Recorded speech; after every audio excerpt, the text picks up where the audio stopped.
Pero Dante Marcoleta, mga kababayan, mukhang inano na, binakapan na ni Inday Sara Duterte. Nung matandaan ko, kung di ako nagkakamali, ang sinabi ni Inday Sara Duterte, wala na siyang wala na siyang i-endorse ng mga politiko. Pero ito, sila, di ba, si Manang Aimee nga nung isang araw, ito si Marcoleta naman. GMA News Online, Sara Duterte appears in political ad, a new box Marcoleta. Naku po. Alam nyo, mga kababayan, hindi mo maisip no? Kung kapag ka si Inday Sara ba, inendorso yung isang politiko, makabubuti sa isang politiko.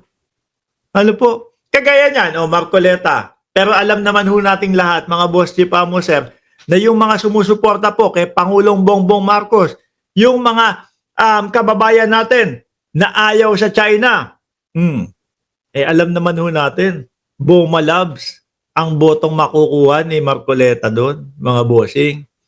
Di ba? Tingin ko ho, kahit anong back-up pa at kahit sino pa ang bumak-up kay Marcoleta, mahihirapan po. Lalo na yung narinig sa kanya na there is no such as West Philippine Sea. Di ba si Boy Tinapay, enjoy na enjoy, badap, badap, badap, baboy, baboy, baboy. Lalo na po yung narinig sa kanya, yung there is no such as West Philippine Sea. Tapos nung nakita nila, negatibo ang balik ng taong bayan sa kanya, bigla na lang biglang hindi, yung pangalan ang tinutukoy ko Di ba? Yung pangalan ang tinutukoy ko, hindi pa nakatala yan. Biglang kambyo ho, mga bossing. Ngayon, ano kaya ang pakiramdam ng isang Rodante Marcoleta? No? Na ayun, nakatala na sa Google yung West Philippine Sea.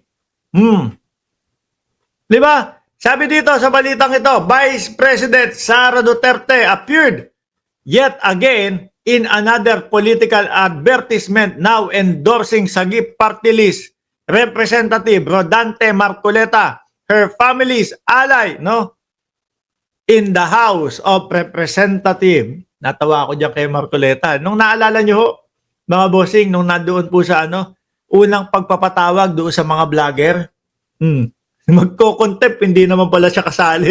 Hindi naman pala siya, wala naman siyang power na mag-contempt doon.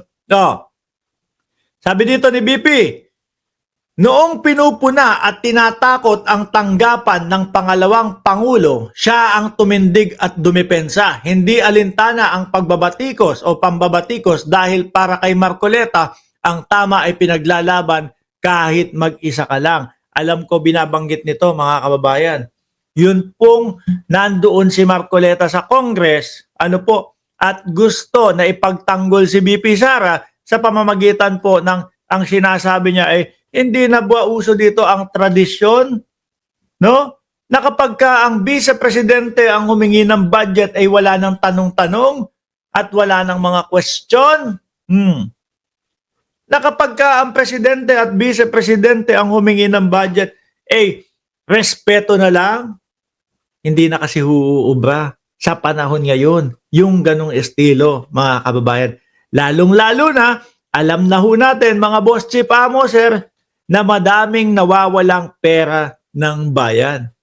Kailangan alamin po bawat isa, saan mo gagastusin to?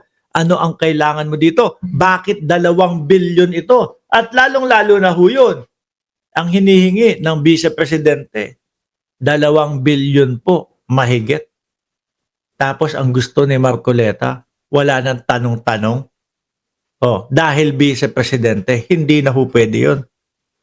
Kailangan ho ngayon, mga kababayan, simula Presidente hanggang pababa, aalamin. Hindi pwede yung respeto dyan. Kung ako, Vice Presidente, ang gagawin ko na lang, sulat mo na sulat dyan, di naman nila ako tatanungin Di ba? Hindi naman ako tatanungin yung mga yan Sulat mo lang na sulat. Sir, baka magtanong. Hindi nga, kasi sasagutin ni Marcoleta, sasabihin ni Marcoleta, may tradisyon dito na kapag ka ang Presidente at Vice Presidente ang humingi, wala nang tanungan. Respeto yun. Pagsusulat mo na lang dyan yan. Lalo na ho, ang hinihingi ng Vice Presidente ay doble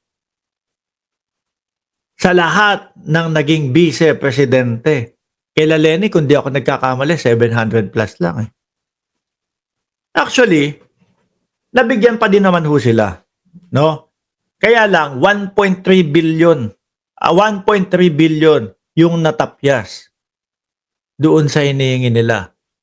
Bakit to, mga kababayan? Sabi ng Congress, madami daw doon, ginagawa na ng mga DSWD. Kumbaga, doble-doble lang ho na gastos ng bayan. Doble-doble na lang ho ang gastos ng bayan. Ginagawa na ng DSWD, tapos hihingi pa ng pondo ang Vice Presidente o ang Office of the Vice President para doon. Kailangan niya natin makatipid di sayang lang. Dagdag nyo na po doon, 100 milyon na parte ng 2 bilyon na hinihingi ni BP Sara. Para po saan? Sa mga advisor po. Biruin nyo yun. Isang taon, 100 milyon para sa mga advisors lang ho. Grabe naman. Sobra naman. Sila naman po, ang tagal-tagal na po nilang nakaupo. Ang tagal-tagal na po nilang nagpapatakbo ng opisina sa politika, sa gobyerno. Tapos ganun kalaki pa din ho ang babayaong gagastusin para sa para ho doon sa tawag doon? Advisor? Hindi kaya si Michael Yang kasama din dyan sa pagiging advisor, Tuloy. Yun yung sinasabi niya ho, mga kababayan. Yun yung sinasabi ni Inday Sara Duterte na dumidepensa at tumitindig si Marcoleta. Sabi pa dito, asan ba? Before Marcoleta, Duterte also appeared in a political advertisement with re-electionist Senator Amy Marcos. Ay nako, nagsama-sama yung mahihina.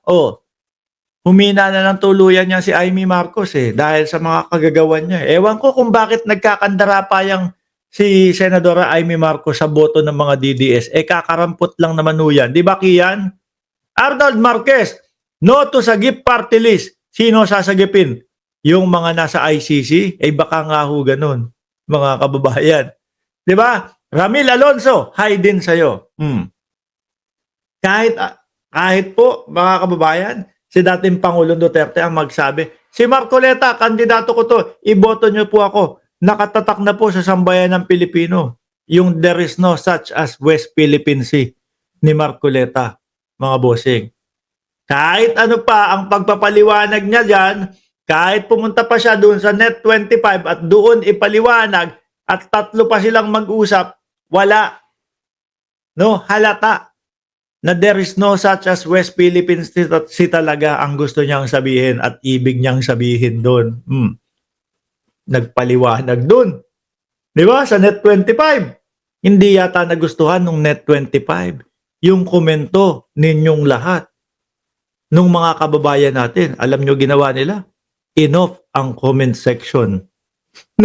Nasaktan ang Net 25, mga bossing. Kaya ho, mga bossing, ilang araw na lang ho di ba? Sabi ni Sir Almond Lee, Mick Madi, si Bato de la Rosa, meron ba tayong topic ni Bato ngayon? Mukhang wala, tahimik Baka po, di ba, dadaanan natin yung linggo ng pagkabuhay. Baka magulat kayo sa Monday, Lunes ng pagkahuli o Lunes ng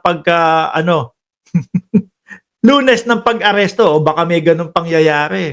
Di ba? Dito kay Marcoleta, kahit Robin Padilla, kahit sino pa pong Poncio Pilato ang diyan kay Marcoleta, ang mag-endorso, malabo po, Ang posisyon ngayon ni Marcoleta, mga bossing, sinasabi nung mga kasapakat nila, kasapakat Hindi, pagpasensyaan nyo na ako doon sa word na ginamit ko. Doon sa mga kasama nila, pinagmamalaki, number 12 na daw ho si Marcoleta. Mga bossing, nung tinignan ko, number 12 ba talaga? Solid na number 12? Kasi para sabihin mo na number 12, kailangan yung talagang nag-iisa siya doon at matibay na number 12. Hindi naman po pala.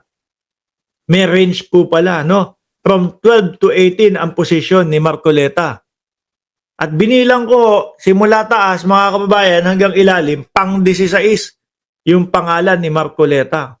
pumapasok lang at parang ibig nilang sabihin doon sa survey na yon, pwedeng pang 12, pwede din pang 18 si Marcoleta, mga bossing. At yan nga, dahil nga po dyan sa katahang isip ang West Philippine Sea, kaya ganyan po ang kandidatura ni Rodante Marcoleta, mga kababayan.